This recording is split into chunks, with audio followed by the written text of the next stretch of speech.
안녕하십니까. 반갑습니다. 이민이라고 합니다.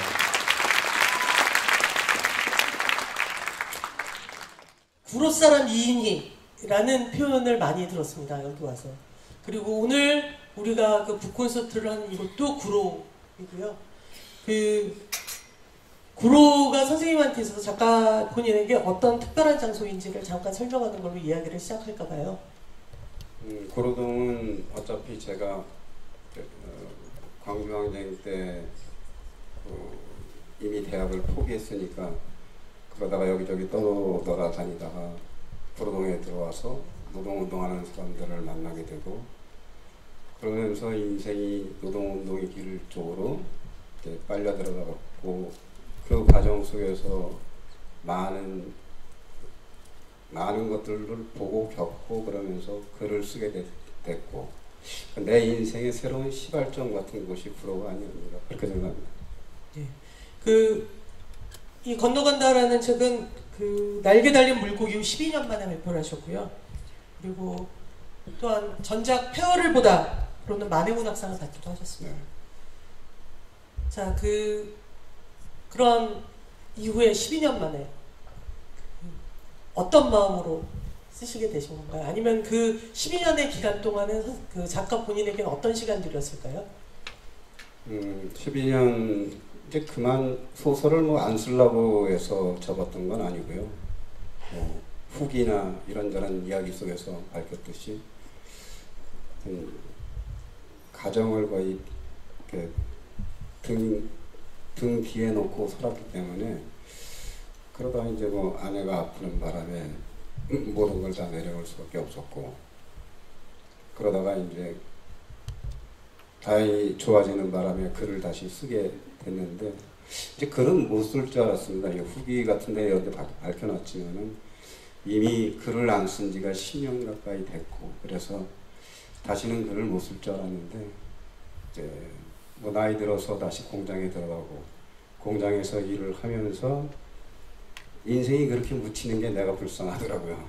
일단은 내가 불쌍했고 그리고 아까 뭐 이런저런 말씀하셨지만은 30년이라는 긴 시월이 흘렀음에도 불구하고 세상이라는 것이 거의 크게 달라지는 것 같지 않고 그 고통들은 여전히 그 안에 있고 뭐 그러다 보니까 어느 날 자꾸 몸에서 병이 생기더라고요. 그러니까 그 병이 생기니까 죽을 것 같아가지고 아마 그런 심정으로 그 폐허를보다는 썼던 게 아닌가 그렇습니다. 여러분들 책 읽으셨어요?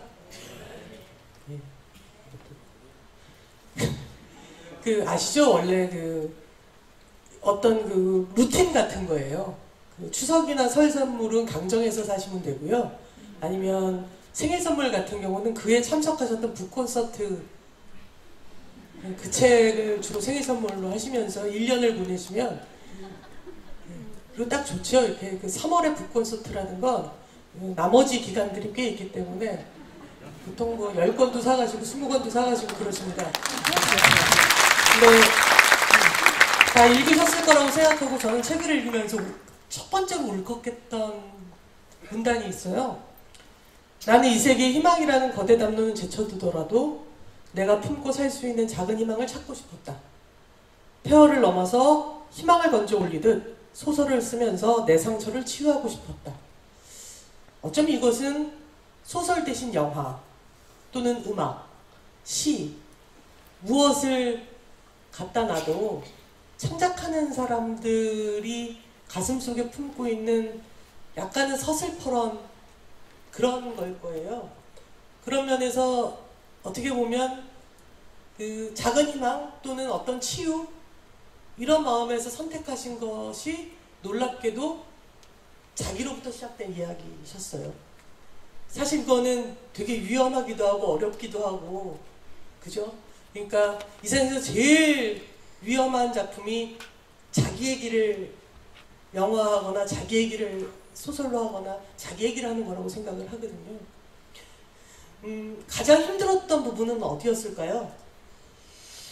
일단 가장 소설을 쓰면서 힘들었던 거는 폐허를보다는 진짜 힘들게 썼습니다. 그러니까 폐허를보다는 우리 아내도 와 있지만은 진짜 힘들게 써가지고 쓸 때마다 아주 아주 고통스럽게 썼습니다. 그리고 그거를 다 쓰고 이제 어쨌든 책이 나와가지고 만행문학상까지 받았는데 굉장히 고마운 일이었고요. 근데 이제 그거를 쓰고 났는데 그런 생각이 들더라고요. 그럼 네가 나름대로 하여튼 뭐 어찌어찌 쓰다 보니까 폐허를 보다를 보시면은 그게 이어져 단편이지만 그 내용의 커다란 줄기는 이어져 있습니다. 억지로 이으려고 했던 게 아니고 그렇게 이야기가 쏟아져 나왔던 것 같았고요. 그래서 이제 그거를 쓰고 너무 힘들었었는데 어느 날 이제 이 소설 쓰기, 그러니까 폐허를 보다 쓰기 한 1년 전에 그 소설을 다시는 못 쓸 것 같다고 생각을 했을 때 차를 몰고 가다가 한낮에 정태춘의 그 우연히 CD를 틀어놓고 지나가다가 그 종로 장마가 나오는데 갑자기 아주 숨이 막히더라고요. 그래서 차를 세워놓고 통곡을 한번 하고 좀 다스리고 난 다음에 다시 이제 한 1분쯤 몰고 갔는데 다시 터지더라고요. 그러니까 언젠가는 이런 얘기를 소설로 한번 써보고 싶다. 그런데 다시는 소설을 못 쓸 걸로 알았거든요. 근데 폐허를 보다를 내놓고 난 다음에 그럼 폐허를 봤으니까 폐허의 꽃 한 송이 한번 찾아서 심어볼 수 없을까? 뭐 그런 생각을 하다가 이제 지난번 국가보안법으로 김성현 목사가 이제 15년 언도를 받았는데 그분 얘기를 듣는 순간부터 이게 머릿속에서 그리고 이제 워낙 박근혜 정권이 황폐하게 굴어가지고 그게 막 복합적으로 다가오더라고요. 그래서 도대체 내 지난 세월은 어떤 세월이었던가. 그리고 정태춘의 사실은 노래를 갖고서 전 세계의 저항의 노래를 모아서 노래로 만드는 소설을 써보고 싶었는데 쓰다가 소설에서도 얘기를 했지만 바꿔요. 그래서 건너간다를 결국은 내 얘기로 돌아오더라고 쓰다 보니까. 그래서 그냥 내 얘기로 가자. 근데 그거는 내 얘기만은 아니고요. 이거는 나와 같은 연대 시대를 살아왔던 많은 사람들의 이야기를 제가 알고 보고 느낀 것들을 모아서 그걸 갖고서 소설로 만들었다고 보시면 되겠습니다. 그래서 그렇게 건너간다를 쓰게 됐고요. 어쨌든 이 소설은 정태춘 선배의 영향이 엄청 컸죠. 마지막까지. 그쵸. 보통 그 가수가 뮤즈가 되는 경우는 없는데 이 소설에서는 정태춘이라는 존재가 뮤즈예요. 이 책을 만들게 만든. 그래서 이 책은 92년 장마 종로에서 해서 시작을 해서 92년 종로 장마에서로 끝이 나요. 그래서 그야말로 그 정태춘이라는 가수가 생산해낸 그 놀라운 음악들을 작가는 자기 삶 안에서 끊임없이 절묘하게 끄집어내면서 어떤 그 시대를 관통해가는, 그래서 그 굉장히 서정적인 소설임에도 불구하고 그 굉장히 서사적인 그 어떤 시대 소설을 읽는 듯한 그런 느낌까지 있어서 굉장히 그 재밌게 사실은 이 책의 내용을 재밌게라고 표현해드리는 게 어떨지 모르겠습니다만은 좀 굉장히 재밌게 읽었었고요. 그 정태춘 선생님하고 처음 만났던 정태춘 선배는 소설에서도 밝혔지만은 제가 삶이 보이는 창이라는 잡지를 98년도에 만들었습니다. 그때 IMF 일어났을 때인데 다들 나보다 미쳤다고 그랬었어요, 사람들이. 근데 그때 이제 여기 내 친구 김명훈이라고 있는데 내가 이제 그걸 만들어 보고 싶어서 추모사업회에서 갖고 있던 500만 원, 그 다음에 저 친구가 교통사고 당해서 보상금으로 받았던 250만 원, 그걸 뺏어가지고 750만 원 가지고 시작을 했는데, 그게 원래 그 당시만 해도 잡지 같은 걸 만들려면 1억, 최소한 못 가져도 1억에서 3억을 가져야 된다는데, 그래서 그 후에 김명훈이의 돈을 한 6년 동안 줄기차게 뺏어 써가지고 내가 기억하기에도 한 4억은 쓴 것 같습니다. 이제 정태춘은 그 가운데 이제 이 후원금을 만들려고 호프집을 열었을 때 그래서 이제 가수들이 오면 좋겠다 그래서 손으로 다 편지를 썼어요. 가수들한테. 당신들이 우리는 이런 일을 하는데 당신들이 와주면 고맙겠다. 13명인가 쓴 것 같은데 놀랍게도 그분들이 다 왔고 그분 중에 한 분이 정태춘이었습니다. 그래서 끝날 때 다른 사람은 미안하지만 후배들이고 이래서 좀 미안한데 정태춘 선배한테만은 좀 내 선배이기도 하고 그래서 미안하고 그래서 진짜 얼마 안 되는 돈 몇 푼 봉투에 넣어서 딱 줬더니 나한테 오히려 이렇게 구로동에 있는 친구들을 만나게 해줘서 고맙다고 하면서 그 봉투를 다시 내 주머니에 집어넣어 주고 가더라고요. 그게 첫 만남입니다.